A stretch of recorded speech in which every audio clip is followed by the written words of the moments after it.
होगा? ये किडनी के अंदर होगा। बिडर्स कैनाल कहाँ होगा? किडनी के अंदर होगा, जहां से क्या होंगे? स्पर्म्स पास होंगे। ठीक है, उसके बाद देखते हैं क्लोका क्या है। Cloaca is a medium. उसके बाद क्या होगा? एक यहां से निकले टेस्टिस के थ्रू नीचे पहुंचेंगे यहाँ क्लोका में। क्लोका क्या है? कॉमन ओपनिंग है, कॉमन ओपनिंग है। ठीक है, स्मॉल चैम्बर है। इससे क्या होता है? पैसेज होता है। कॉमन चैम्बर है तो स्पर्म्स भी पास होंगे, यूरिन और फीकल मैटर तीनों के लिए एक ही कॉमन पोर्शन है। उसके थ्रू क्या होगा? सारा जो मटेरियल है वो आउटसाइड वाटर में पास आउट हो जाएगा। समझ आया? तो ये तो हमारा आ गया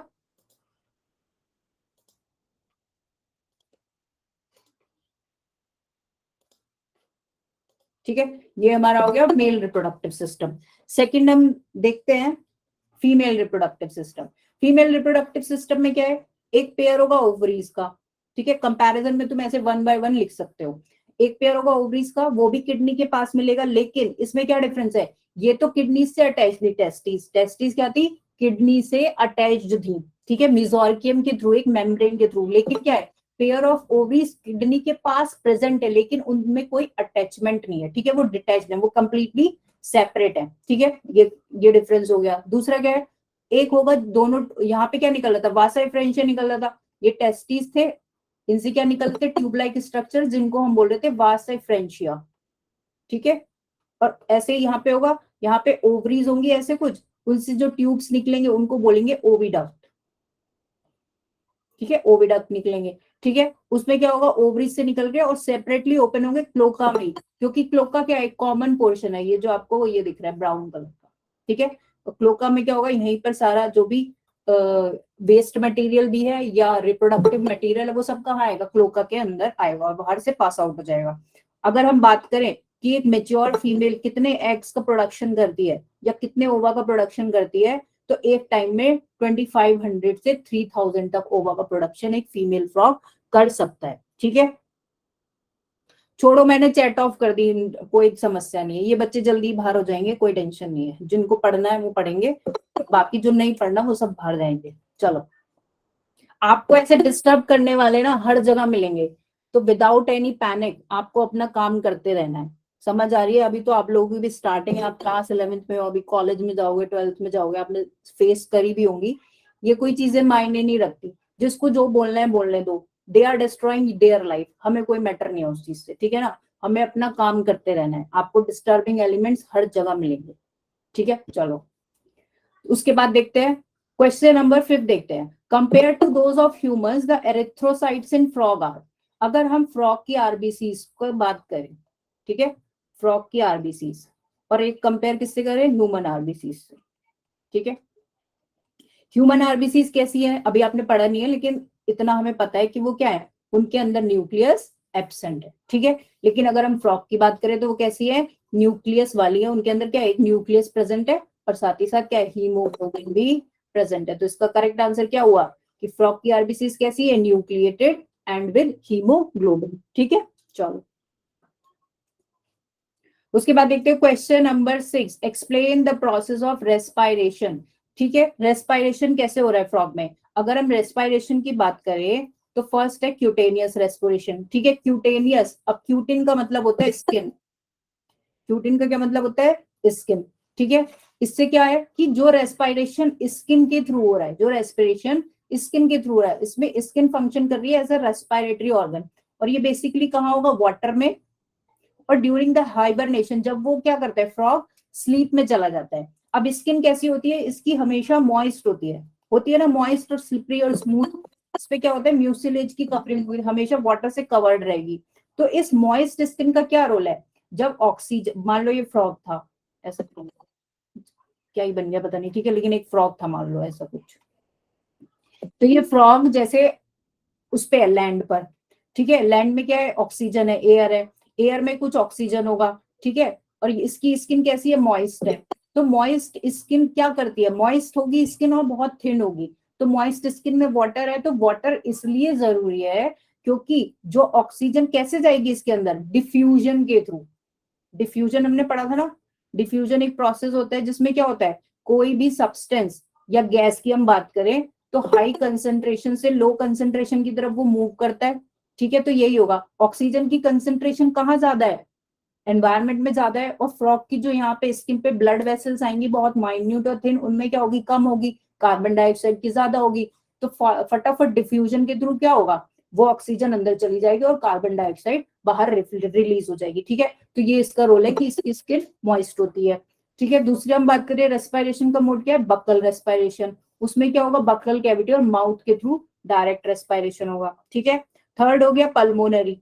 पल्मोनरी में क्या यूज होंगे, एयर सैक्स। ठीक है, एयर सैक्स को बोल सकते हैं सैक लाइक स्ट्रक्चर, जो किसमें प्रेजेंट है, अपर बॉडी या upper part of the thorax, upper part of the thorax. ठीक है, इसमें क्या होता है, एयर एंटर होगी नॉस्ट्रल्स के थ्रू, बकल कैविटी के अंदर जाएगी, और उसके बाद क्या होगी, एयर लंग्स में जाएगी, जिनमें क्या एक स्पेशल कैविटी है, एयर सैक्स आर प्रेजेंट, और वहां के लंग्स के थ्रू क्या होगा, रेस्पिरेशन होगा। ठीक है, चलो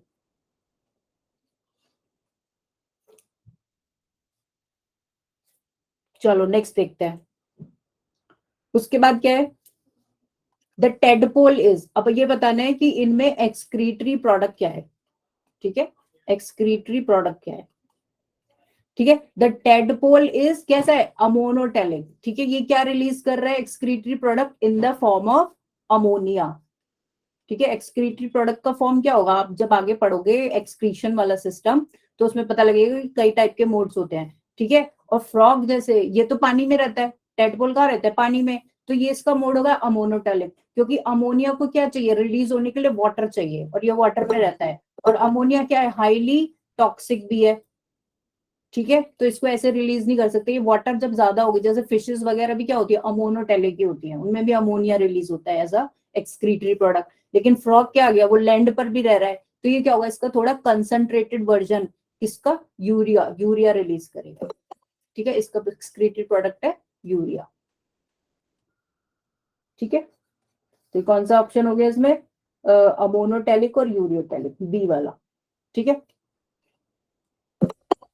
उसके बाद देखते हैं नेम। हाँ देखो, अब ये तो फ्रॉग के क्वेश्चंस हो गए, 5-6 क्वेश्चन हो गए। ठीक है, इनमें से ही आएगा मोस्ट प्रोबेबली। उसके बाद देखते हैं सेल वाला चैप्टर।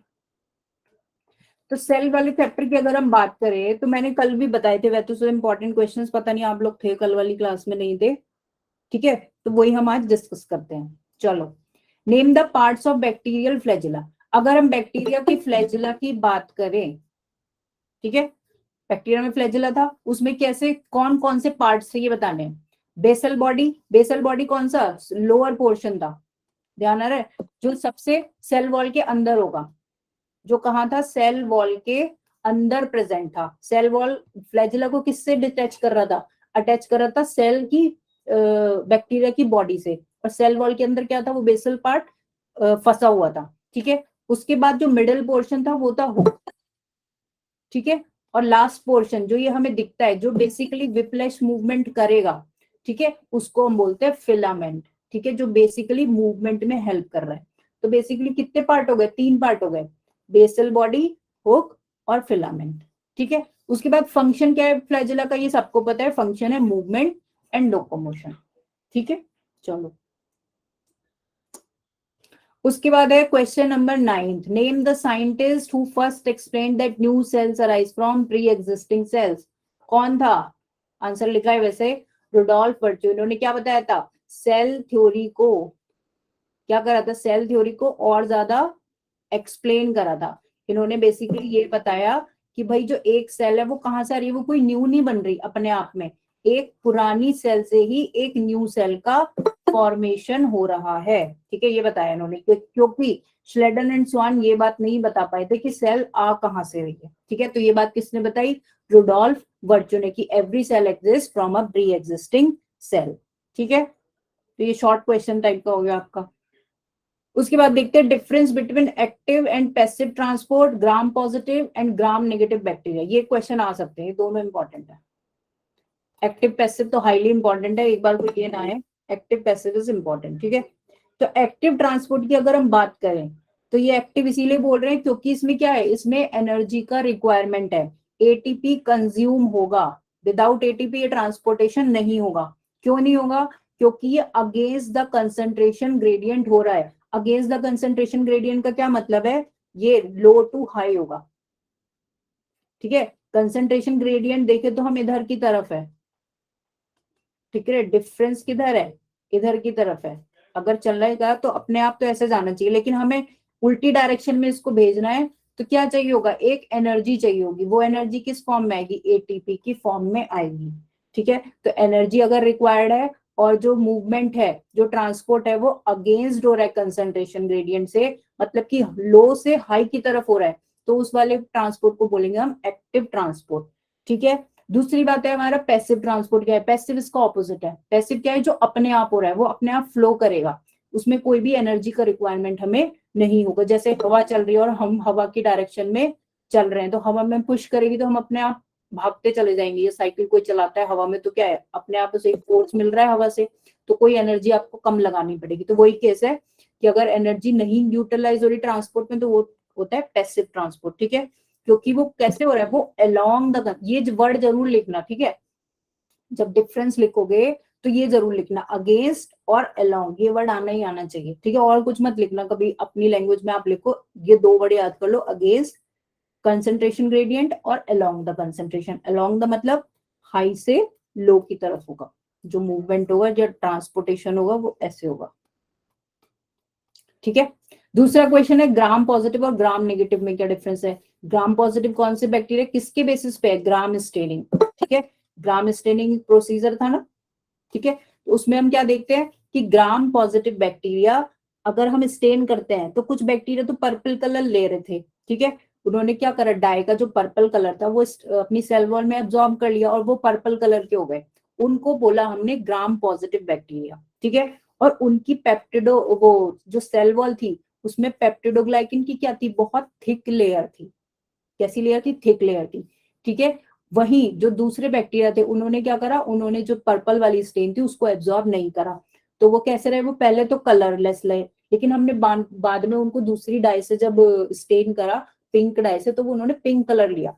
तो हम फाइनली बोलेंगे कि ग्राम नेगेटिव कैसे दिखे, पिंक कलर के, और जो ग्राम पॉजिटिव थे वो थे पर्पल कलर के, ठीक है। एक पॉइंट ये हो गया पिंक और पर्पल का। दूसरा पॉइंट ये हो गया कि उनके अंदर कैसा लेयर था, पेप्टिडोग्लाइकन जो सेल वॉल थी वो थिन लेयर थी, ठीक है। ग्राम पॉजिटिव में थिक है और ग्राम नेगेटिव में कैसी है, थिन, ठीक है। तो ये एक डिफरेंस हो गया। चलो अब बताओ, नेक्स्ट क्वेश्चन देखते हैं। उसके बाद है व्हाट आर मीजोसोम्स। मीजोसोम्स हमने अपनी क्लास में भी देखा था कि इट्स वेरी इंपॉर्टेंट, ठीक है। मीजोसोम्स क्या थे, हमने देखा था बैक्टीरिया की सेल वॉल में, सेल वॉल में नहीं, सेल वॉल तो बाहर होगी, जो प्लाज्मा मेम्ब्रेन थी या जो सेल मेम्ब्रेन थी, उसमें क्या थे, अंदर जाके कुछ ना फोल्डिंग्स बना रही थी प्लाज्मा मेम्ब्रेन, किसकी, इन्वेजिनेशंस बोल लो या इनफोल्डिंग्स बोल लो आप, ठीक है। इनफोल्डिंग्स बना रही थी कहाँ, प्लाज्मा मेम्ब्रेन सेल के अंदर जाके, साइटोप्लाज्म के अंदर, उन फोल्डिंग्स को हम बोलते हैं मीजोसोम्स, ठीक है। अगर हम इनके फंक्शन की बात करें तो बहुत सारे फंक्शन है इनके, अगर हमें दो लिखने हैं, कोई से भी दो लिख सकते हो आप, जैसे कि डीएनए रेप्लिकेशन या फिर सेल वॉल फॉर्मेशन, ठीक है।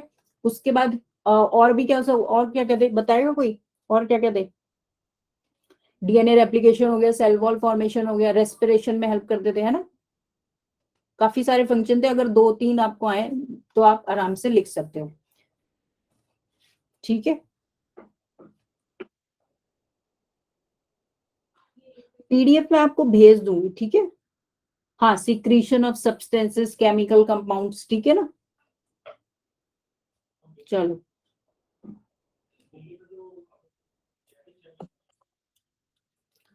आगे देखते हैं। स्पेसिफिक टर्म्स बताने, मान लो वन लाइनर क्वेश्चन आते हैं वेरी शॉर्ट टाइप के, अगर आपके आते हैं तो ऐसे आ सकते हैं, जैसे क्लस्टर ऑफ राइबोसोम्स जो साइटोप्लाज्म में मिलता है, किसके साथ, राइबोसोम्स अगर एमआरएनए पे अटैच्ड होते हैं तो उस स्ट्रक्चर को क्या बोल देते हैं, एमआरएनए प्लस राइबोसोम का जो स्ट्रक्चर होता है उसको हम क्या बोल देते हैं, पॉलीसोम या पॉलीराइबोसोम, ठीक है। दूसरा है excessive infolding of the inner membrane. देखो यहाँ पे भी एक्सटेंसिव इनफोल्डिंग की बात कर रहे हैं इनर मेम्ब्रेन में, यही चीज हमने पीछे देखी मीजोसोम में, ठीक है। यहाँ पे भी क्या थी, इनफोल्डिंग थी सेल मेम्ब्रेन की, इनको हम बोल रहे थे मीजोसोम्स। लेकिन अगर हम यहाँ पे देखें एक्सेसिव इनफोल्डिंग इनर मेम्ब्रेन की, किसके अंदर, माइटोकॉन्ड्रिया में। माइटोकॉन्ड्रिया में क्या बोलते हैं, क्रिस्टी, ये इंपॉर्टेंट है, ये आ सकता है, मान लो एमसीक्यू के फॉर्म में आ जाए, ठीक है, तुम मानोगे नहीं मतलब। चलो कोई बात नहीं, अब बंद ही कर देते हैं चैट फाइनली। कोई बात नहीं, ये सब रिकॉर्ड हो रहा है तुम्हारा, स्कूल में सब जगह रिपोर्टिंग जाएगी, ये सबको तुम अपना वो दिखा रहे हो कि किस टाइप के तुम पर्सन हो या जो भी हो, यार पर्सन भी नहीं हो, जीपी हो। कोई बात नहीं, नो इश्यूज।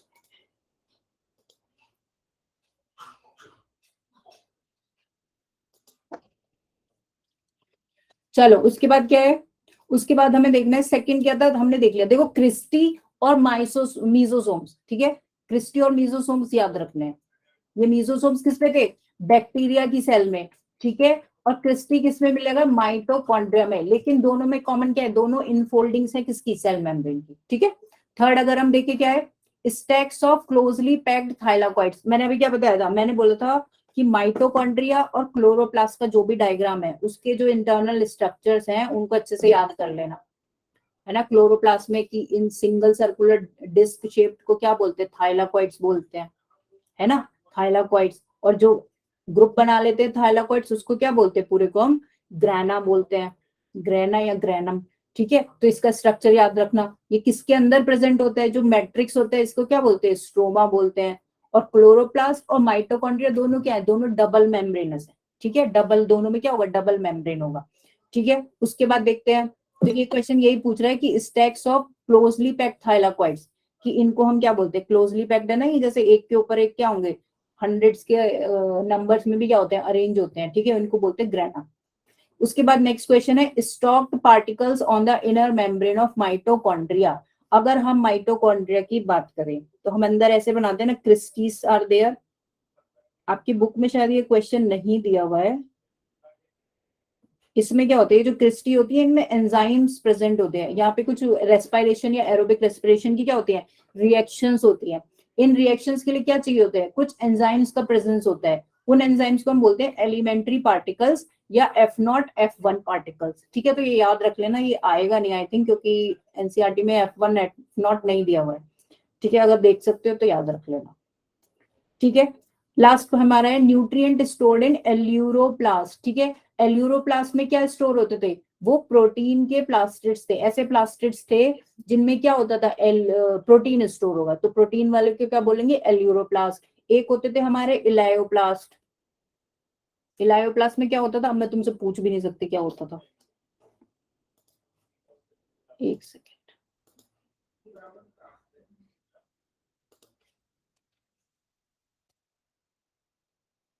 इलायोप्लास्ट में क्या होता था, बेसिकली हमारे फैट्स और ऑयल स्टोर होते थे, ठीक है ना।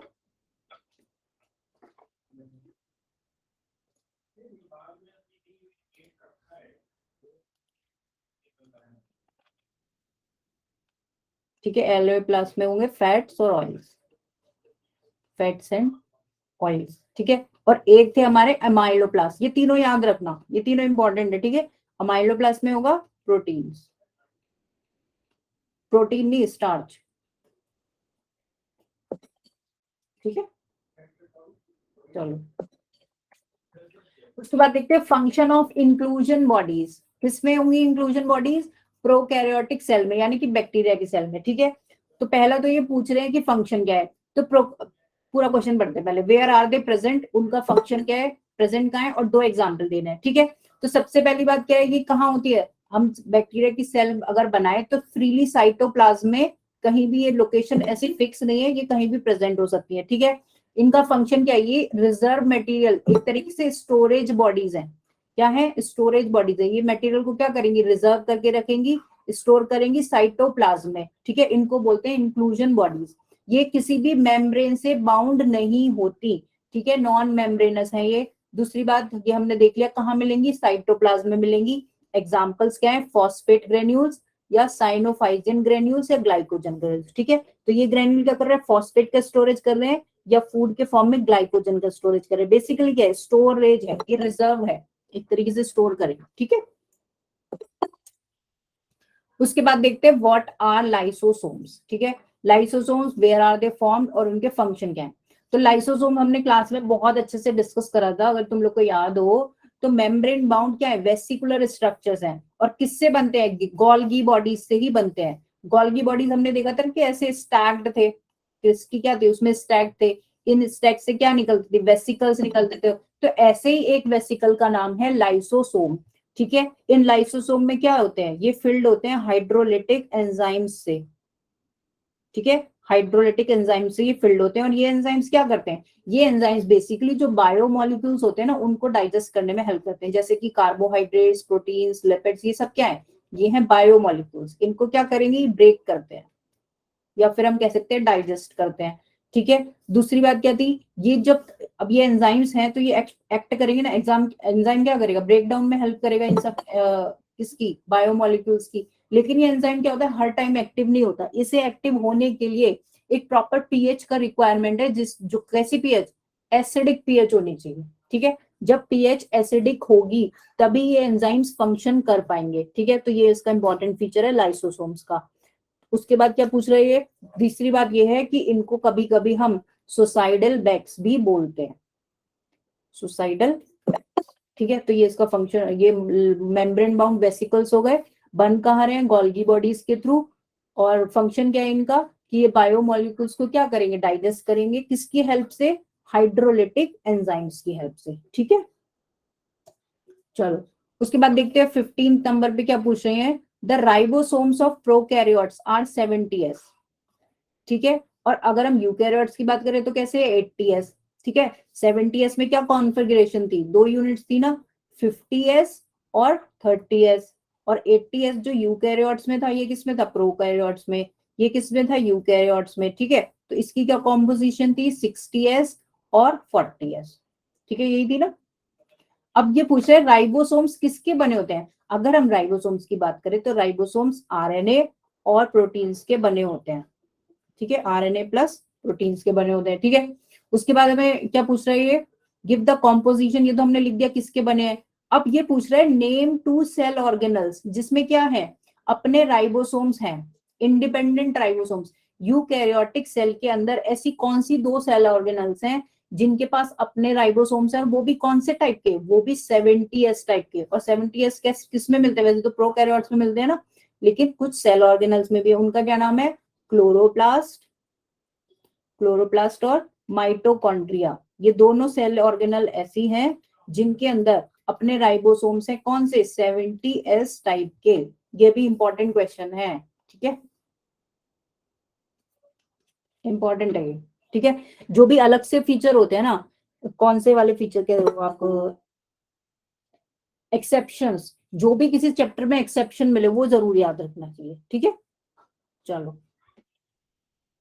उसके बाद देखते हैं क्वेश्चन नंबर 16। डायग्रामेटिकली देखो, अगर किसी क्वेश्चन में डायग्राम आ रहा है तो बनाना ही बनाना है, लेकिन अगर माइटोकॉन्ड्रिया का आता है, मान लो कि उसका स्ट्रक्चर आपको डिफाइन करना है तो डायग्राम बनाना, क्लोरोप्लास्ट का स्ट्रक्चर आता है तो डायग्राम बनाना, फ्लूइड मोजाइक में मॉडल का पूरा मॉडल पूछेगा तो भी आपको डायग्राम बनाना ही बनाना है। ठीक है, उसके बाद देखते हैं diagrammatically represent the type of chromosomes based on the position of centromere. ये मैंने बताया था ना कल, क्वेश्चन की देख लेना, कितने टाइप के होते हैं, 4 टाइप के क्रोमोसोम्स होते हैं ना, लास्ट वाला टॉपिक है ये बिल्कुल चैप्टर में। 4 टाइप के क्रोमोसोम्स हैं, एक तो हो गए मेटासेंट्रिक, जिनमें क्या होगा, सेंट्रोमियर बिल्कुल सेंटर में होगा, मेटासेंट्रिक। दूसरा क्या हो गया, सब मेटासेंट्रिक, इसमें ऐसे थोड़ा सा ऊपर पहुंच जाएगा। एक हो गया फिर एक्रोसेंट्रिक, थोड़ा सा और ऊपर पहुंच गया एंड की तरफ। और एक होता है फिर टेलोसेंट्रिक, जिसमें कहा है बिल्कुल टर्मिनल एंड पे प्रेजेंट होगा।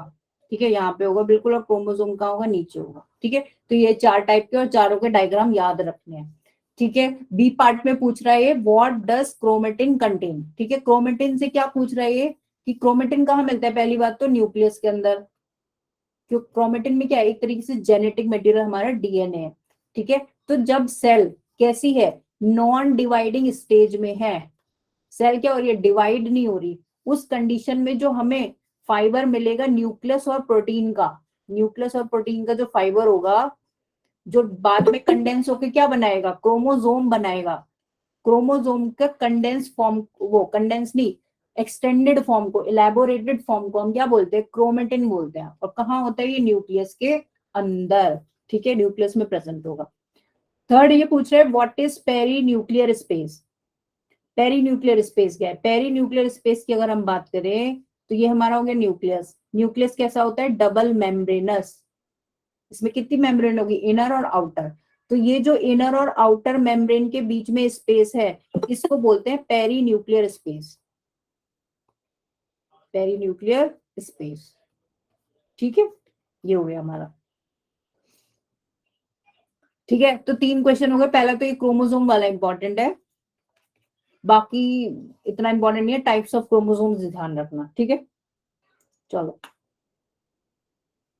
नेक्स्ट देखते हैं structural details of mitochondria. Mitochondria के केस में डायग्राम इज इंपॉर्टेंट, ठीक है। और सेकंड क्वेश्चन ये पूछ रहा है why it is called the power house of the cell, ठीक है। पावर हाउस क्यों बोलते हैं? तो अगर हम स्ट्रक्चर की बात करें माइटोकॉन्ड्रिया की, तो पहली बात तो ये है कि इसमें डबल मेम्ब्रेन है, ठीक है। आउटर मेम्ब्रेन कैसी है? पूरी इंटैक्ट होगी, एज इट इज होगी आउटर मेम्ब्रेन। इनर मेम्ब्रेन क्या होगी? इनर मेम्ब्रेन अंदर जाके इन फोल्डिंग्स बनाएगी, जिनको हम क्या बोलते हैं? क्रिस्टी, ठीक है ना। इनको क्या बोलते हैं? क्रिस्टी, ठीक है। उसके बाद क्या है? जिसमें ये जो अंदर इनर मेम्ब्रेन के अंदर एक होमोजीनियस सब मटेरियल है, या अंदर का जो पोर्शन है जो आपको इसमें ब्लू कलर का दिख रहा है, इसको हम क्या बोलेंगे? मैट्रिक्स, ठीक है, मैट्रिक्स। उसके बाद इसमें क्या होते हैं? और राइबोसोम्स प्रेजेंट होंगे 70s टाइप के। माइटोकॉन्ड्रिया का क्या होता है? अपना डीएनए भी होता है। तो ये सब इसके क्या हो गए? फीचर हो गए। तो मेन चीज आपको लिखनी है डबल मेम्ब्रेनस, फर्स्ट पॉइंट। उसके बाद जो इनर कंपार्टमेंट है वो उसको बोलते हैं मैट्रिक्स, सेकेंड पॉइंट। थर्ड आपको लिखना है क्रिस्टी का फॉर्मेशन होता है इन फोल्डिंग्स के थ्रू। ये 3 पॉइंट तो आने ही आने चाहिए, ठीक है। और डायग्राम बनाना। 70s राइबोसोम्स लिखना फोर्थ पॉइंट में, 70s राइबोसोम्स। फिफ्थ में लिखना कि इनके पास क्या होता है? अपना डीएनए होता है, ठीक है। उसके बाद लास्ट पॉइंट में आपको लिखना है, ये पूछ रहा है ना why it is called power house of the cell, क्योंकि ये क्या है? ये साइट है एरोबिक रेस्पिरेशन की। माइटोकॉन्ड्रिया में क्या होता है? एरोबिक रेस्पिरेशन होता है, और उसके थ्रू क्या बनता है? उसके थ्रू बनता है एटीपी, ठीक है। एटीपी का फॉर्मेशन होता है। एटीपी को हम क्या बोलते हैं? एनर्जी करेंसी, एनर्जी करेंसी बोलते हैं। जो भी हमारी बॉडी में एनर्जी आ रही है वो कहाँ से आ रही है? वो एटीपी से मिल रही है हमें, ठीक है। तो माइटोकॉन्ड्रिया एटीपी का सिंथेसिस कर रहा है, इसीलिए हम उसको क्या बोलते हैं? Power house of the cell बोलते हैं, ठीक है।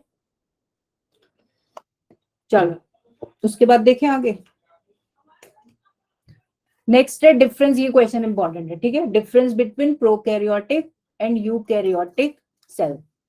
चलो प्रोकैरियोटिक सेल में अगर हम देखें तो कुछ तो सिमिलैरिटीज हैं, जैसे कि दोनों में क्या है? सेल मेम्ब्रेन है या प्लाज्मा मेम्ब्रेन है, दोनों के अंदर साइटोप्लाज्म है, दोनों में राइबोसोम्स हैं, हालांकि अलग अलग हैं, लेकिन क्या है? दोनों में प्रेजेंट है राइबोसोम्स, और दोनों में ही डीएनए है। अब प्रोकैरियोटिक सेल और यूकैरियोटिक सेल की अगर हम बात करें तो फर्स्ट प्रोकैरियोटिक सेल कैसा है? स्मॉल है, बैक्टीरिया, ठीक है। इसका साइज कितना होता है? लेस देन 10 या लेस देन 5 भी बोल सकते हो, माइक्रोमीटर से कम होगा। और यूकैरियोटिक सेल्स का हमेशा 10 माइक्रोमीटर से ऊपर का साइज होता है। तो अगर हम बोले तो प्रोकैरियोटिक सेल कैसी है? स्मॉल है, और यूकैरियोटिक सेल हमारी लार्ज है, ठीक है। प्रोकैरियोटिक सेल सिंपल भी है, इसके अंदर सेल ऑर्गेनल्स प्रेजेंट नहीं है। और ये क्या है? यूकैरियोटिक सेल एक कॉम्प्लेक्स सेल है। तो पहला पॉइंट ये हो गया। दूसरा लिखना यूनिसेलुलर है, एक सिंगल ही सेल होती है ना बैक्टीरिया की, बहुत सारी तो नहीं होती, सिंगल सेल। और अगर हम यूकैरियोट्स के केस में बात करें तो ये यूनिसेलुलर भी हो सकती है, जैसे प्रोटिस्टा में एक सेल होती है, और मल्टी सेलुलर जैसे कि हम सब ऑर्गेनिजम्स, ठीक है। तीसरा इंपॉर्टेंट पॉइंट है nucleus is absent. Proper nucleus नहीं होता ना बैक्टीरिया की सेल में, और किसमें होता है? यूकैरियोटिक सेल्स में प्रॉपर न्यूक्लियस प्रेजेंट होता है। ये थर्ड पॉइंट लिखना। फोर्थ लिखना न्यूक्लियस से कनेक्टेड डीएनए, कि डीएनए कैसा होगा? इनका डीएनए सर्कुलर होता है, ऐसे बनाया था ना हमने कि सर्कुलर डीएनए होगा। और एक्स्ट्रा एक प्लाज्मिड भी होता है, वो भी लिख सकते हो आप कि एक्स्ट्रा प्लाज्मिड भी होता है, एक्स्ट्रा क्रोमोसोमल डीएनए। और अगर हम यूकैरियोट्स की बात करें तो कैसा होगा? लीनियर डीएनए प्रेजेंट है, ठीक है, लीनियर डीएनए। उसके बाद देखते हैं, इसको छोड़ दो। Membrane bound cell organelles. Membrane bound cell organelles क्या है? सब एब्सेंट है। माइटोकॉन्ड्रिया, क्लोरोप्लास्ट, लाइसोसोम, ये सब क्या है? गोल्गी बॉडीज बैक्टीरिया की सेल में एब्सेंट है। और membrane bound cell organelles eukaryote cell में प्रेजेंट है। तो ये फोर्थ पॉइंट हो गया आपका। फिफ्थ आप देख सकते हो कि बाइनरी फिजन के थ्रू क्या हो रहा है? सेल डिवीजन हो रहा है। और अगर हम सेल डिवीजन की बात यूकैरियोट्स में करें तो कैसे होगा? बाय माइटोसिस, ठीक है। लास्ट में आप एग्जांपल लिख सकते हो बैक्टीरिया, आर्की बैक्टीरिया, या फिर प्लांट और एनिमल सेल। ठीक है, चलो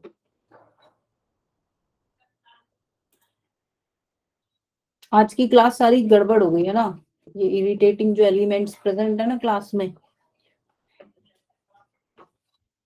चलो उसके बाद देखते हैं फंक्शंस किसके, गोल्गी एपरेटस के क्या क्या फंक्शंस है। ठीक है, गोल्गी एपरेटस की हम बात करें तो आप अगर मेरी क्लास में थे पहले तो हमने देखा था कि उसमें जो यूकैरियोट लिख रही हूँ, एंडोप्लाज्मिक रेटिकुलम था, ईआर से क्या होता था, कुछ मटेरियल आ रहा था। ठीक है, क्या आ रहा था मटेरियल में, क्या लिख दिया, मटेरियल में क्या आ रहा था, प्रोटीन्स आ रहे थे। प्रोटीन्स का फॉर्मेशन होता है ना रफ एंडोप्लाज्मिक रेटिकुलम पे, जिन पे राइबोसोम्स लगे हुए थे, तो वो प्रोटीन्स कहाँ आ रहे थे, गोल्गी के अंदर आ रहे थे। गोल्गी बॉडीज क्या कर रही थी, उनका मॉडिफिकेशन कर रही थी ना, modification plus packaging, modification plus packaging, ये सब करने के बाद क्या हो रहा था, एक तरीके से प्रोटीन का क्या बन गया, ग्लाइकोप्रोटीन।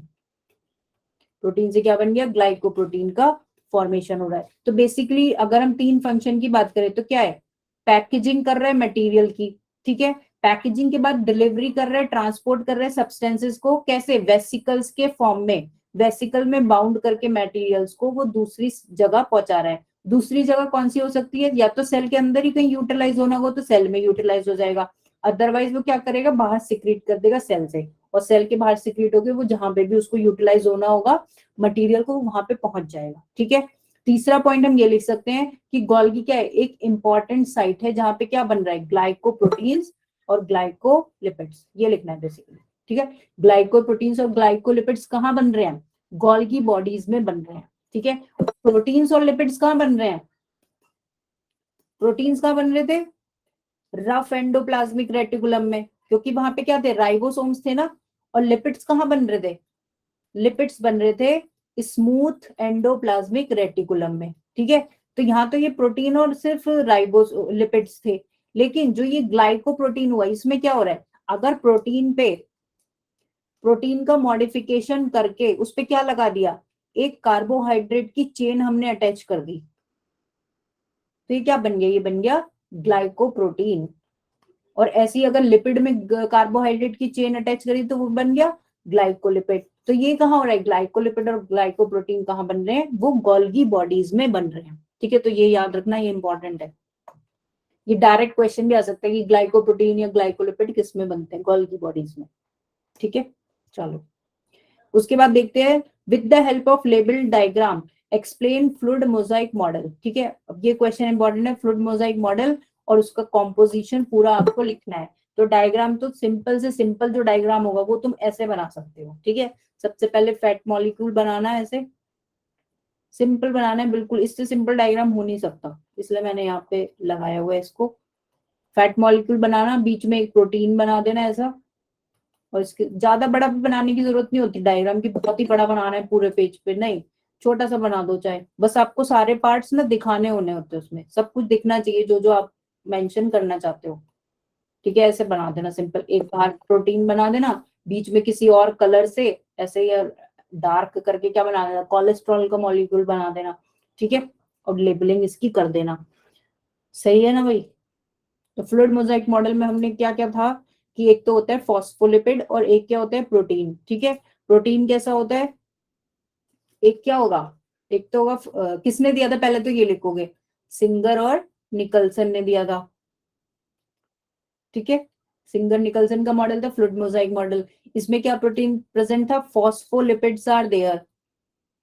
ठीक है, phospholipids plus proteins are there. ठीक है, ये दो चीजें प्रेजेंट थी। ठीक है, फॉस्फोलिपिड में क्या करें, अगर हम देखें तो कैसा, ये फॉस्फोलिपिड में आप ये डायग्राम बना सकते हो जो यहाँ बनाइए नीचे। ठीक है, कि फॉस्फेट का तो हेड था, और हेड पोर्शन कैसा था हमारा, पोलर था, वो हाइड्रोफिलिक होगा। ठीक है, और अगर हम टेल की बात करें तो वो फैटी एसिड की टेल थी, और फैटी एसिड की टेल कैसी होगी, नॉन पोलर होगी, वो वाटर को रिपेल करेगी, वो हाइड्रोफोबिक होगी। ये जरूर मेंशन करना है फॉस्फोलिपिड के बारे में कि कौन सा पोलर है कौन सा नॉन पोलर है। अगर हम प्रोटीन्स की बात करें तो दो टाइप के प्रोटीन्स थे, पेरिफेरल जो सिर्फ सरफेस पे अटैच्ड होंगे, आउटर सरफेस पे, और एक थे हमारे इंटीग्रल। इंटीग्रल कैसे थे, जो पूरा अंदर तक दोनों बाइलेयर को क्रॉस कर रहे थे, ठीक है। उसके बाद हमें क्या लिखना था, फॉस्फोलिपिड्स की क्या है, फिर आपको पूरा स्टेटमेंट लिखना है कि फॉस्फोलिपिड्स कैसे अरेंज है, in the form of bilayer, और प्रोटीन्स कैसे हैं, उसमें बरीड है, ठीक है। ये लिखना है आपको। और साथ में कोलेस्ट्रॉल का लिखना फंक्शन, कि कोलेस्ट्रॉल का क्या फंक्शन है, cholesterol is basically for stabilising the, क्या कर रहा है, मेम्ब्रेन को स्टेबलाइज कर रहा है, स्टेबलाइज कर रहा है किसको, मेम्ब्रेन को, ठीक है, मेम्ब्रेन को स्टेबलाइज कर रहा है।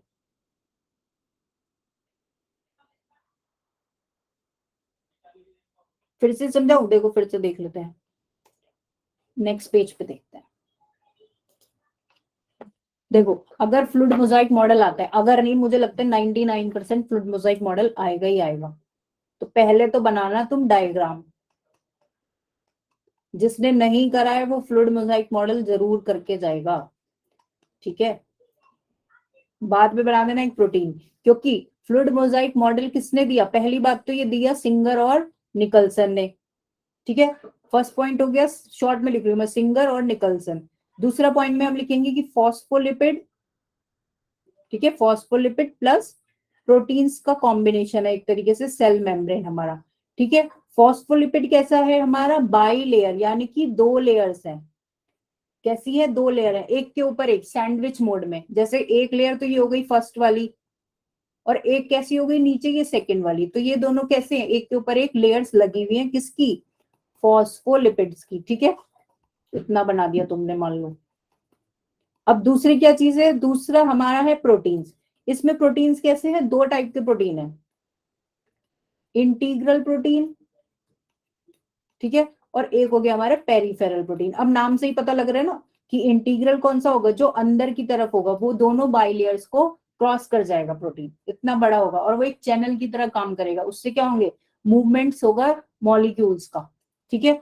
तीसरी बात हमने क्या लिखनी है कि पेरिफेरल कैसे होंगे, सिर्फ सरफेस पे होंगे वो प्रोटीन, ठीक है। ये हो गया। तीसरी बात आप लिख सकते हो कि इनका रेशियो, फॉस्फोलिपिड और प्रोटीन का रेशियो कैसा होगा, वेरी करेगा, cell to cell ratio vary करेगा। कोई सेल कैसी होगी तो वहां पे किसी का प्रोटीन कंपाउंड कम होगा, किसी का ज्यादा होगा, ठीक है। फोर्थ पॉइंट हमें लिखना है कि कोलेस्ट्रॉल का भी इसमें एक बहुत इंपॉर्टेंट रोल है। कोलेस्ट्रॉल क्या कर रहा है, हमारी जो सेल है, सेल नहीं, सेल मेम्ब्रेन है, देखो इसमें यहाँ लगा हुआ है, ये जो ये लगा ना, ये येलो सा रिंग, ये कोलेस्ट्रॉल का रिंग है। और फॉस्फोलिपिड अगर हम देखें तो क्या प्रोवाइड करता है, मेम्ब्रेन को एक फ्लूइडिटी प्रोवाइड करता है। वो कैसा है, वो रिजिड स्ट्रक्चर नहीं है, यही वाली देख लो, ठीक है, ठीक है, इसमें ही देख लो। इसमें क्या करता है, रिजिडिटी प्रोवाइड करता है। जो हमारे फॉस्फोलिपिड है, भाई फैट कैसा होता है, फैट फ्लूइड सा होता है ना, थोड़ा सा वो ना तो प्रॉपर हार्ड होगी, ना ही कैसी होगी, सॉलिड होगी, वो कैसी एक फ्लेक्सिबल मेम्ब्रेन है, वो चेंज कर सकती है थोड़ा बहुत अकॉर्डिंग टू द एनवायरमेंट। उसमें क्या है, अकॉर्डिंग टू द एनवायरमेंट, या हम लिखें अकॉर्डिंग टू द टेम्परेचर, उसकी फ्लूइडिटी, कि वो कितनी फ्लूइड होगी, वो चेंज होता है, ठीक है, वो चेंज होता है अकॉर्डिंग टू द एनवायरमेंट, ठीक है। तो अब ऐसा ना हो कि टेम्परेचर बहुत ज्यादा हो गया तो वो बिल्कुल ही मेल्ट हो गई सेल मेम्ब्रेन, तो ये गलत हो जाएगा ना, सेल डिस्ट्रॉय हो जाएगी। तो इस चीज को स्टेबलाइज करने के लिए कोलेस्ट्रॉल मॉलिक्यूल्स आर देयर, जो बीच बीच में सेल मेम्ब्रेन में अटैच होते हैं, और पूरी उसको क्या करते हैं, पूरे जो फॉस्फोलिपिड और प्रोटीन के मॉलिक्यूल्स हैं उनको होल्ड करके रखते हैं, ठीक है, होल्ड करके रखते हैं। एरो दिखा के नहीं लिखना, मतलब ऐसा भी होता है क्या कुछ,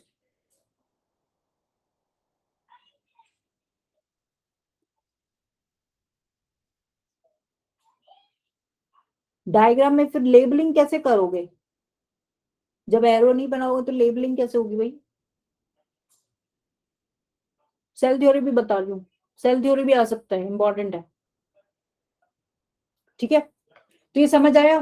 फिर लास्ट में आपको फ्लूइडिटी लिखना है कि ये क्या है, जो हमारा फ्लूइड मोजाइक, नाम ही देखो फ्लूइड मोजाइक है ना। तो इससे, इस मॉडल ने हमें क्या बताया कि लिपिड की जो जो सेल मेम्ब्रेन है वो हमारी रिजिड स्ट्रक्चर नहीं है, वो कैसा है, वो फ्लूइड है, वो थोड़ा सा फ्लेक्सिबल है, ठीक है। और फ्लेक्सिबिलिटी किसकी वजह से है, फॉस्फोलिपिड्स की वजह से, ठीक है। तो ये 4-5 पॉइंट आपको ध्यान रखने हैं, और साथ ही साथ डायग्राम जरूर बना देना, ठीक है। और ये भी बताना कि फॉस्फेट का हेड कैसा है, पोलर है, और फैटी एसिड टेल कैसी है, नॉन पोलर है। बाकी आप उसमें देख लेना किसमें, जो आपको सेल वाला रिकॉर्डिंग मिला है या उसमें मिला है पीडीएफ, ठीक है, पीडीएफ में देख लेना, उसमें अच्छे से आपको पूरा स्ट्रक्चर एक्सप्लेन करा हुआ है, ठीक है। तो 4-5 पॉइंट ये लिख कर आना सारे। चलो अब देख लेते हैं सेल थ्योरी क्या है।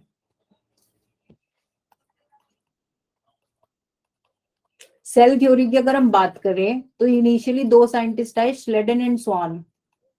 एक आए श्लेडन और एक आए स्वान, ठीक है। इन दोनों ने अलग अलग काम करा था, पहले तो अलग अलग जगह से थे, दोनों ने अलग अलग काम करा। श्लेडन ने प्लांट सेल पे काम करा और इन्होंने बताया कि प्लांट सेल में क्या होती है, आउटर मोस्ट कवरिंग होती है सेल वॉल। स्लेडन के बाद स्वान जो थे, इन्होंने भी सेम टाइम पे एक डिस्कवरी करी, लेकिन किस पे करी, एनिमल सेल पे। इन्होंने बोला कि एनिमल सेल में outer most covering cell wall नहीं होती, क्या होती है, cell membrane is there. Cell wall क्या होती है, एनिमल सेल में एब्सेंट होती है, ठीक है। फिर इन दोनों ने मिलके एक थ्योरी दी जिसे हम सेल थ्योरी बोलते हैं, लेकिन वो कंप्लीट नहीं थी। सेल थ्योरी को हम कंप्लीट नहीं बोलेंगे, हम ये बोलेंगे कि इन दोनों ने क्या करी, फॉर्मुलेट करी, एक तरीके से एक आइडिया दिया बस। इन्होंने बोला, जब इन्होंने प्लांट सेल स्टडी कर ली और एनिमल सेल भी स्टडी कर ली, तो इन्होंने बोला कि एवरी लिविंग ऑर्गेनिज्म, जो स्टेटमेंट लिखी है ना बुक में सेल थ्योरी की 2, वो एज इट इज याद कर लेना।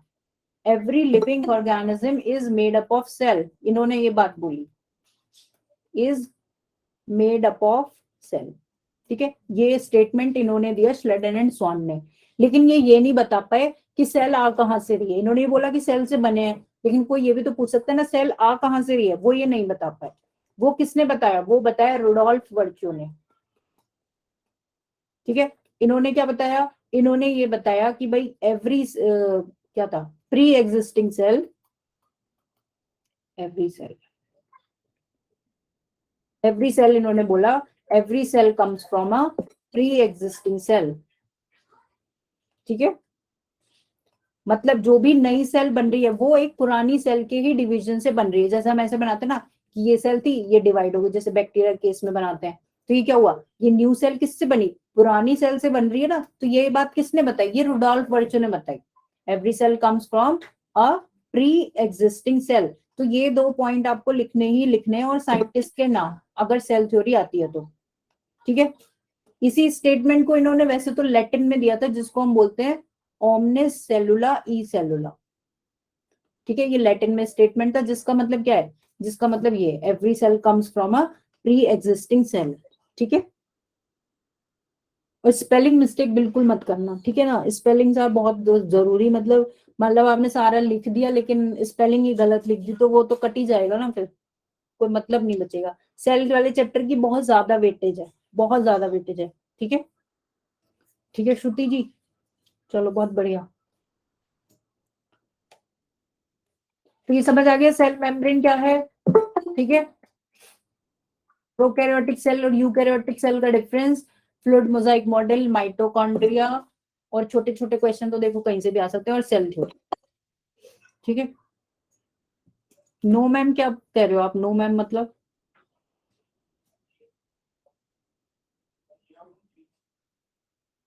पीडीएफ इसका मैं आपको दे दूं, पीडीएफ तो बेटा सुबह भी शेयर हुआ है ना। ग्राम नेगेटिव की थिक क्यों होगी, ग्राम नेगेटिव में एक और लेयर होती है, एक और लेयर होती है लिपिड की, लिपोपॉलीसेक्राइड भी होता है उसमें, ठीक है। जिसको समझ आ गया उसके लिए सब कुछ इजी है। देखो चैप्टर कोई भी हार्ड नहीं है, अगर समझ में आ गया ना तो सारा चैप्टर इजी ही है, कोई ऐसा हार्ड नहीं है।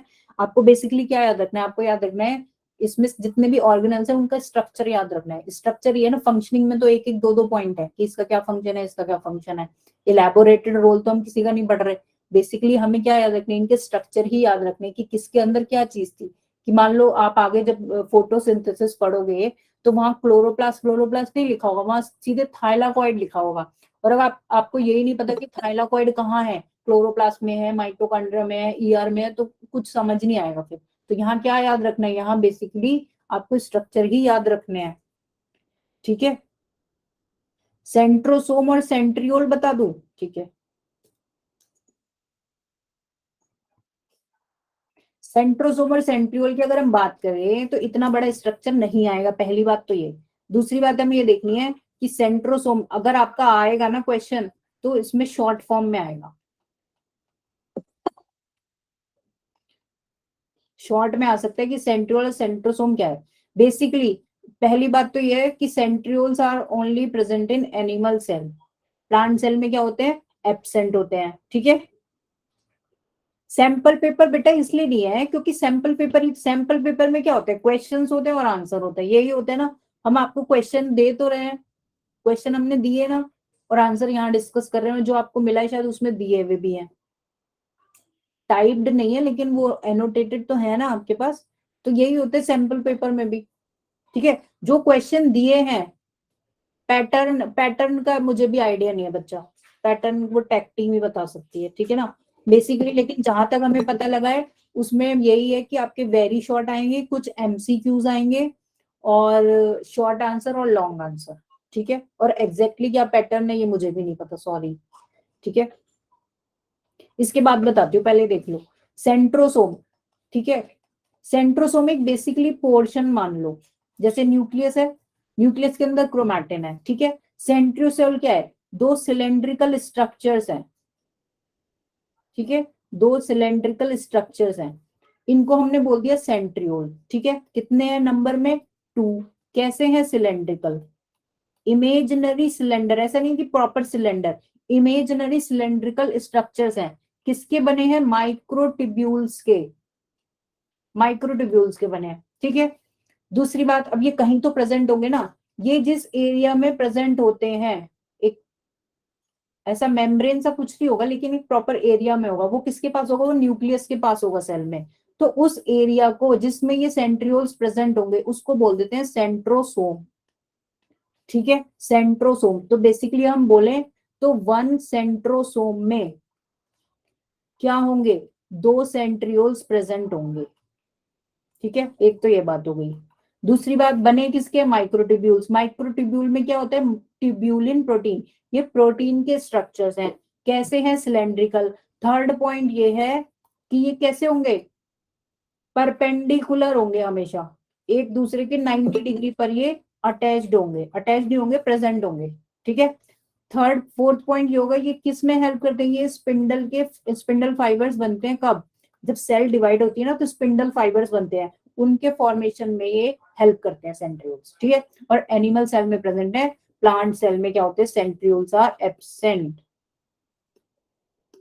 ठीक है, दूसरी बात है इनके स्ट्रक्चर की, तो स्ट्रक्चर का अगर हम बात करें तो इनमें होता है 9+0 अरेंजमेंट। ठीक है, जिसे हम कार्ट व्हील अरेंजमेंट भी बोल देते हैं। ठीक है, 9+0 में क्या होता है, 9 माइक्रोट्यूब्यूल्स तो पेरीफेरी पर होंगे। ठीक है, जो डायग्राम तुम्हारा बना हुआ है बुक में, 9 कहाँ होंगे, पेरीफेरी पर होंगे, और सेंटर में कुछ नहीं होगा, 0। सेंटर में ये एक हब होगा, बस उससे ये कनेक्टेड होंगे। ठीक है, तो याद बस इतना रखना है, माइक्रोट्यूब्यूल के प्रोटीन स्ट्रक्चर है, सिलेंड्रिकल फॉर्म में, सेंट्रोसोम एरिया है, स्पिंडल फाइबर्स के फॉर्मेशन में हेल्प करते हैं, एनिमल सेल में प्रेजेंट है, प्लांट सेल में एब्सेंट है।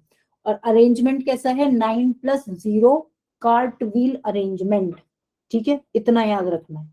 स्पिंडल फाइबर होता है, स्पिंडल फाइबर बेसिकली ये होता है जो आपके सेल डिवीजन में हेल्प करता है। वो क्या करता है, दोनों सेल्स को, क्रोमोसोम्स को अलग अलग करता है। वो आप सेल वाले चैप्टर में आगे पढ़ोगे, अभी इतना जोर मत दो, हम उसमें पढ़ेंगे आगे, किसमें, सेल डिवीजन वाले चैप्टर में। ठीक है, क्रोमेटिन की बात करें, देखो न्यूक्लियस है, न्यूक्लियस सबको पता है। ठीक है, न्यूक्लियस है, न्यूक्लियस पहली बात तो डबल मेम्ब्रेनस होता है, दो मेम्ब्रेन होंगे। ठीक है, अब क्या होता है इसके अंदर, एक तो सेल भी दो कंडीशन में होती है, एक सेल तो है जब वो डिवाइड हो रही है, तो जब इसके अंदर न्यूक्लियस में सबको पता है क्या होता है, अंदर डीएनए होता है ना, जेनेटिक मटेरियल होता है। तो जेनेटिक मटेरियल अगर रेस्ट, सेल डिवाइड नहीं हो रही, सेल डिवाइड, रुक जाओ दूसरे पेज पे, अगर सेल डिवाइड नहीं हो रही, ठीक है, तो उस कंडीशन में न्यूक्लियस के अंदर अगर हम देखें माइक्रोस्कोप से, तो एक ऐसा हमें स्ट्रक्चर सा दिखेगा, बहुत लंबा, हाईली एक्सटेंडेड एक स्ट्रक्चर दिखेगा, उसको बोलेंगे हम क्रोमैटिन। बस इतना याद रखो, उसको क्या बोलेंगे, क्रोमैटिन। और साथ साथ क्या होता है न्यूक्लियस में, न्यूक्लियोलस भी होता है। जो ये highly extended thread like structure है, ये क्या है? ये बेसिकली जेनेटिक मटेरियल है, जिसमें क्या है, डीएनए है हमारा, ठीक है। लेकिन एक कंडीशन तो हो गई, सेकंड कंडीशन ये होगी जब सेल डिवाइड होना स्टार्ट करेगी, ठीक है। सेल डिवाइड होती है तो क्या होता है, एक से दो सेल बनती है ना, तो जो भी सारा मटेरियल इसके अंदर था वो दोनों सेल में जाना चाहिए। ऐसा तो नहीं होगा ना एक में ही जाएगा, दोनों में जाएगा। और दोनों में कब जाएगा, जब वो प्रॉपर डबल हो जाएगा। सारा मटेरियल क्या होगा, दो दो, जैसे हम इक्वल पार्टीशन करेंगे। मान लो दो बच्चे हैं घर में, तो वो दोनों जिद कर रहे हैं कि मुझे ये चाहिए मुझे ये चाहिए, तो क्या करते हैं, इक्वल इक्वल हाफ हाफ करके दे दिया ना। तो इसमें हाफ हाफ तो नहीं कर सकते क्योंकि सेल डिस्ट्रॉय हो जाएगी। ये क्या करेगा, पहले जो भी मटेरियल है वो सब डबल होगा, ठीक है। ऐसे ही क्या होगा, डीएनए भी डबल होगा। तो ये डीएनए बनेगा कैसे, ऐसे तो डबल नहीं हो सकता ना, ये ऐसे जम्बल्ड फॉर्म में उलझ जाएगा सारा। तो क्या होगा, पहले ये कंडेंस होगा, कंडेंस होगा, बहुत ज्यादा कंडेंस होके एक छोटा सा क्या बना लेगा, कंडेंस, हाईली कंडेंस स्ट्रक्चर बन जाएगा, जिसको हम बोलेंगे क्रोमोजोम। जो आपको पता है, जो हम ऐसे बनाते हैं, ठीक है। तो बेसिकली क्या है, क्रोमोजोम ही है जो क्या है, जो पहले हाईली एक्सटेंडेड फॉर्म में प्रेजेंट होता है, उसको बोलते हैं क्रोमेटिन, ठीक है। समझ आया? तुम लोग चैटिंग में तो लगे हुए हो, फिर जब मैं समझा देती हूँ ना फिर कहते हो मैम प्लीज बता दो। पहले चैटिंग में लग रहे हो, चैटिंग बंद था तो ही सही था, ठीक है। सैंपल पेपर आपके पास है तो बहुत अच्छी बात है, लेकिन अगर नहीं है तो जो क्वेश्चंस आपको मिले हैं ना, जो पीडीएफ आए हैं, नोट्स आए हैं, उनको देख लो एक बार, ठीक है ना। क्या बोल रहे थे आप, कौन सा डायग्राम बताना है? ग्राम पॉजिटिव ग्राम नेगेटिव में देखो क्या था, एक बैक्टीरिया है, सिंपल बैक्टीरिया है, तो एक साइंटिस्ट थे ग्राम, हेंस ग्राम। ग्राम किसका नाम है, ग्राम एक साइंटिस्ट का नाम है, ठीक है। ग्राम एक साइंटिस्ट का नाम है। इन्होंने क्या करा, इन्होंने बैक्टीरिया पे एक एक्सपेरिमेंट करा। इन्होंने ली एक पर्पल डाई, इन्होंने पर्पल डाई ली, जिसे हम ग्राम स्टेनिंग डाई भी बोल देते हैं या ग्राम स्टेन भी बोल देते हैं। इन्होंने डाई किस पे डाली, बैक्टीरिया पे डाली वो। तो कुछ बैक्टीरिया तो कैसे हो गए, पर्पल कलर के हो गए, क्योंकि पर्पल डाई थी। तो जो बैक्टीरिया पर्पल कलर के हुए, ठीक है, पर्पल कलर के जो बैक्टीरिया हुए उन्हें बोलते हैं ग्राम पॉजिटिव बैक्टीरिया, ठीक है, ग्राम पॉजिटिव। और जो कलरलेस रहे फर्स्ट स्टेप में, और सेकंड स्टेप में वो कैसे हो गए, पिंक कलर के, वो होते हैं बैक्टीरिया कैसे, ग्राम नेगेटिव। ये याद रखो बस, ठीक है। वो कैसे होते हैं, ग्राम नेगेटिव। इतना याद रखो, लास्ट डे में इससे ज्यादा कुछ याद रहेगा भी नहीं, ठीक है। वॉइस तो बेटा आ रही है, वॉइस का कोई इशू नहीं है, इतनी देर से भी तो आई हुई थी ना वॉइस। सेंट्रियोल का ट्रांसफर सेक्शन वाला डायग्राम मैं बताऊंगी ना तो आप कंफ्यूज हो जाओगे, इसलिए नहीं बता रही। लास्ट और वो आने आएगा भी नहीं, आई डोंट थिंक वो आएगा। सीलिया देखो, याद क्या रखना है, सेंट्रियोल में होता है, अरेंजमेंट का नाम याद रखो, 9+0। और सीलिया और फ्लैजिला में कैसा अरेंजमेंट होता है, 9+2, ठीक है, 9+2। मैं मत बताओ, गुस्सा थोड़ी करना है। क्या पूछ रहे हो, मुझे समझ नहीं आ रहा, इतने सारे वो आ रहे हैं ना, बीच में आपका मैसेज मिस हो जाता है, ठीक है। तो अरेंजमेंट याद रख लो, सेंट्रियोल का 9+0 और सीलिया फ्लैजिला का 9+2 अरेंजमेंट है, इतना याद रखो, ठीक है। माइक ओपन नहीं करूंगी क्योंकि मैंने तो आज चैट ओपन करके ही दुखी हो रही हूँ, ठीक है, आप लोगों ने भी देख ही लिया। ऐसे पूछ लो, ठीक है। अभी सिर्फ तुम अरेंजमेंट याद रखो, तुम एक्सोनीमा के स्ट्रक्चर में जाओगे ना तो बहुत ज्यादा कंफ्यूज हो जाओगे, ठीक है। और किसी को ज्यादा ही समझना है तो रिकॉर्डिंग में जाके देख लो, उसमें बहुत अच्छे से समझाया गया है। साइड में क्या होते हैं, माइक्रोट्यूब्यूल्स होते हैं, ऐसे ऐसे करके दो दो दो दो लगे होते हैं, ठीक है। तो ये दो दो करके कितने होंगे, ये 9 होंगे, और सेंटर में दो अलग होंगे, इसको बोल देते हैं 9+2 अरेंजमेंट, ठीक है। ये इसको बोलते हैं, जो सर्कुल सा स्ट्रक्चर बना हुआ है ना, जिसे तुम कह रहे हो कि मैम ट्रांसफर सेक्शन समझा दो, वो क्या है, वो एक्सोनीम है, ठीक है, वो एक्सोनीम है। डायग्राम जो इंपॉर्टेंट है वो अभी फ्रॉग का रेस्पिरेटरी सिस्टम अभी बताती हूँ इसके बाद, ठीक है। Diagram mitochondria fluid mosaic model, ठीक है। और बैक्टीरिया की सेल अगर आती है तो तुम बनाओगे ही, बैक्टीरिया की सिंपल तो डायग्राम हो ही नहीं सकता, ठीक है। चलो चलो फ्रॉग का रेस्पिरेटरी सिस्टम देख लेते हैं एक बार। कितने बजे से एग्जाम है कल? कितने बजे एग्जाम? 9 बजे से। सब फर्स्ट शिफ्ट वाले ही हो? अच्छा, एक बजे भी है। ठीक है ठीक है ठीक है ठीक है, बढ़िया। चलो ये देखो, process of respiration in frog. तो कितने मेथड से, 3 वेज है, 3 तरीके हो सकते हैं, क्योंकि भाई कहाँ रह रहा है फ्रॉग? वाटर में भी रह रहा है और लैंड पे भी रह रहा है। ठीक है, तो 3 तरीके हैं इसके पास। फर्स्ट हो गया क्यूटेनियस रेस्पिरेशन, ऐसे ही लिख कर आना जैसे इसमें लिखा है। सेकेंड हो गया बकल, और थर्ड हो गया पल्मोनरी। Pulmonary means lung. ठीक है, क्यूटिन मतलब स्किन, तो एक हो रहा है स्किन से, एक हो रहा है लंग से। ठीक है, जो क्यूटेनियस रेस्पिरेशन है उसमें कौन हेल्प कर रहा है? स्किन हेल्प कर रही है। स्किन क्या करती है? स्किन होती है कैसी? मॉइस्ट होती है ना स्किन उसकी, फ्रॉक की। उस पे क्या प्रेजेंट होगा? हमेशा वाटर प्रेजेंट होगा, वाटर की एक थिन लेयर होगी। स्किन भी कैसी होती है? थिन होती है काफी।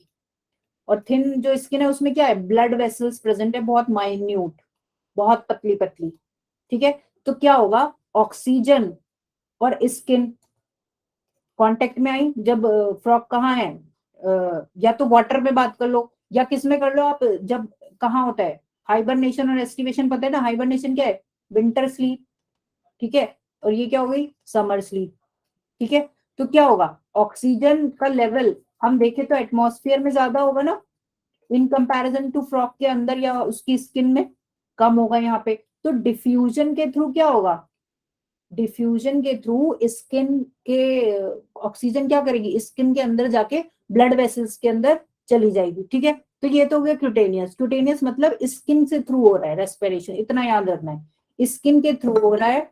वाटर में तो होगा ही होगा, क्योंकि वाटर में तो वैसे ही ऑक्सीजन कम रहेगा। ठीक है, और दूसरी बात क्या हो रहा है? हाइबरनेशन और एस्टिवेशन में 3 पॉइंट लिखने हैं।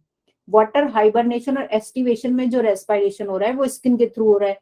ठीक है, दूसरा हम बात करें, एक होता है बकल, जिसमें वो माउथ के थ्रू, यहाँ पे क्या होता है? यहाँ पे एयर फिल कर लेता है, थॉरेक्स के ऊपर यहाँ पे थोड़ा सा एक पोर्शन होता है, वहां पे फिल करेगा एयर, और फिर वो एयर क्या होगी? अंदर चली जाएगी और रेस्पिरेशन होगा। तीसरा होता है कि डायरेक्ट लंग्स में जा रही है, जैसे हमारे अंदर हो रहा है, नॉस्ट्रल्स के थ्रू बकल कैविटी में जाएगी एयर, और वहां से कहाँ चली जाएगी? लंग्स में चली जाएगी, और लंग्स के थ्रू रेस्पिरेशन होगा। तो ये 3 तरीके आपको लिखने हैं, क्यूटेनियस, बकल और पल्मोनरी। नाम याद रखना, ठीक है ना? इसमें बस इतना ही है, और इससे ज्यादा कुछ नहीं है। बायोल्यूमिनेसेंस बेसिकली ये होता है, बायोल्यूमिनेसेंस होता है एक फिनोमिना जिसमें क्या होता है? कोई भी लिविंग ऑर्गेनिज्म क्या प्रोड्यूस कर सकता है? लाइट। लाइट प्रोड्यूस कर सकता है। हम प्रोड्यूस कर सकते हैं लाइट? नहीं। कौन कर सकता है? जुगनू। देखा है ना जुगनू? जुगनू रात में क्या दिखती है? लाइट दिखती है ना। वो क्यों दिखती है? क्योंकि उसके अंदर एक रिएक्शन हो रही है, एक केमिकल रिएक्शन हो रही है। जैसे रिएक्शन में क्या होता है? एनर्जी रिलीज होती है केमिकल रिएक्शंस में। बायोल्यूमिनेसेंस की जो रिएक्शन होती है उसमें लास्ट में लाइट रिलीज होती है, और वो लाइट क्या दिखती है? वो लाइट हमें दिखती है। ठीक है, इसमें रेस्पिरेटरी सिस्टम में डायग्राम बनाने की जरूरत नहीं है, छोड़ो। अब लास्ट टाइम में कितना पढ़ लोगे? हाँ, छोड़ दो, बस इतना लिख देना। ठीक है, चलो। तो बायोल्यूमिनेसेंस एक फिनोमेना है जिसमें क्या हो रही है? लास्ट में लाइट प्रोड्यूस होती है। ठीक है, चलो। उसके बाद डायनोफ्लैजिलेट। देखो लाइट वाली तुम बात कर रहे थे ना, तो वो किस में था? डायनोफ्लैजिलेट में ही एक फिनोमेना होता है लाइट प्रोड्यूस करने का। डायनोफ्लैजिलेट वाले चैप्टर में मैंने तुम्हें बताया था कि इंपॉर्टेंट क्या है? Red Tide. पीडीएफ देखी नहीं है इसका मतलब है, उसमें दिया हुआ है डायनोफ्लैजिलेट रेड टाइड कौन परफॉर्म करता है? गोनोलेक्स। ये नाम याद रखना, गोनोलेक्स, ये आएगा जरूर कि which dinoflagellate is responsible for red tide formation in seas. तो क्या लिखोगे? गोनोलेक्स, स्पेलिंग याद कर लेना। ठीक है, रेड टाइड क्या होते हैं? रेड टाइड टॉक्सिन रिलीज करते हैं, जो क्या है? हार्मफुल है बाकी फिशेस के लिए और मरीन लाइफ के लिए। ठीक है, हार्मफुल किसके लिए है? फिशेस के लिए। ठीक है, चलो फिर, ठीक है। और पीडीएफ में आपको इसकी अभी भेज दूंगी, जस्ट क्लास ओवर होते ही देख लेना। वैसे तो कुछ है नहीं इसमें पीडीएफ में, तो मैं सुबह मिल ही गई थी। ठीक है, जो जो बताया है फ्लूइड मोजाइक मॉडल कर लो, और बाकी चैप्टर्स हम डिस्कस कर ही चुके हैं, ठीक है ना।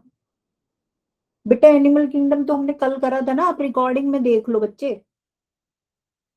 आपको रिकॉर्डिंग नहीं मिली क्या? एनिमल किंगडम मोटा मोटा क्या बताऊं, इतना बड़ा चैप्टर है। आप रिकॉर्डिंग देखो, ठीक है। आपको रिकॉर्डिंग में जो देखना है वो देख लो आप, ठीक है, कोई इशू नहीं है उसमें। समझ में, यहाँ जल्दी जल्दी में बता भी तो नहीं पा रहे ना। ग्रुप्स में सब में शेयर हुआ है, रिकॉर्डिंग भी शेयर हुए है, और वो भी शेयर हुआ है, क्या बोलते हैं, इंपॉर्टेंट क्वेश्चंस, ठीक है, इंपॉर्टेंट क्वेश्चंस भी शेयर हुए हैं, ठीक है। अरे है भाई, याद इतने कैसी बातें कर रहे हो, सब शेयर करें, आज ही तो करे हैं, सुबह करे हैं। किसकी रिकॉर्डिंग नहीं मिली? जो एक इंपॉर्टेंट क्वेश्चंस की रिकॉर्डिंग है वो तो सब शेयर हुई है, सुबह करी है। चलो मैं रीसेंड कर दूंगी, नो इश्यूज, दोबारा कर दूंगी अभी क्लास के बाद, ठीक है।